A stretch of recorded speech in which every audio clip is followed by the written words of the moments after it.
झारखंड में मुख्यमंत्री हेमंत सोरेन की कैबिनेट का विस्तार हो गया है। हेमंत सोरेन ने अपने मंत्रिमंडल का विस्तार करते हुए 11 विधायकों को मंत्री पद की जिम्मेदारी सौंपी है। पूर्व मुख्यमंत्री चंपई सोरेन को भी मंत्रिमंडल में शामिल होने का मौका मिला है। इस बार कांग्रेस विधायक इरफान अंसारी को भी कैबिनेट में शामिल होने का अवसर मिला है।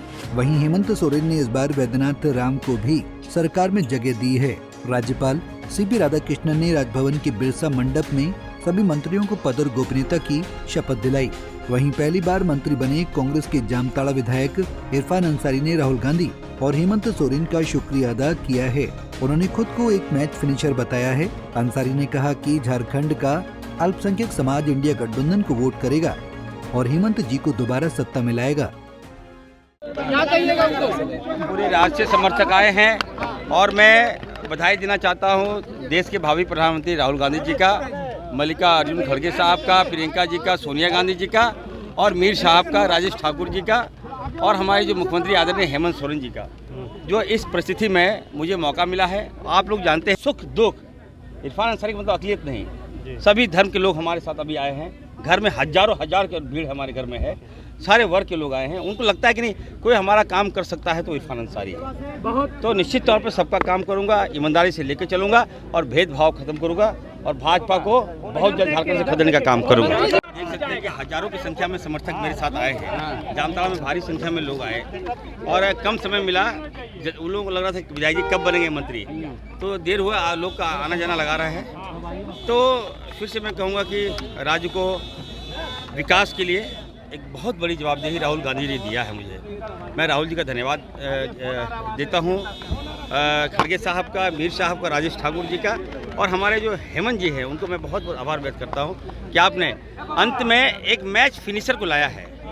मैच फिनिशर का मतलब है कि फास्ट खेलने वाला और ये अवाम जो अखिलेश समाज 18% जो लोकसभा में वोट नहीं किया था, आपको एग्रेसिव वोट नहीं किया था, हम लोग जनरल सीट हार गए थे। हमने कहा कि नहीं, इतना बड़ा सम्मान जब अखिलेश को कांग्रेस पार्टी ने दिया है तो हम सबका धर्म बनता है कि एक होकर हम लोग वोट करेंगे और अपने पार्टी को लाएंगे और सत्ता में दोबारा हम लोग हेमंत जी को लाने का काम करेंगे। भानु जी ने भी आप पे तंज कसा है, पहले तो बधाई दी है और कहा है कि घर वापसी कर ले, अब वापस सनातन धर्म में आ जाए। इरफान जी किस बात का? भानु जी को मैं बधाई दूंगा। भानु जी, मैं आपको बहुत जल्द इस्लाम में ला रहा हूँ। वहीं जेएमएम की सांसद महुआ माझी ने कहा कि ईडी और सीबीआई ने हेमंत सरकार के खिलाफ साजिश की थी। मांझी ने कहा कि आने वाले विधानसभा चुनाव में बीजेपी की हार होगी। बीच में ईडी सीबीआई वगैरह के माध्यम से बार बार सरकार को डिस्टर्ब करने की जो भाजपा ने कोशिश की थी, उससे कुछ परेशानी आई थी, काम थोड़ा धीमा हो गया था।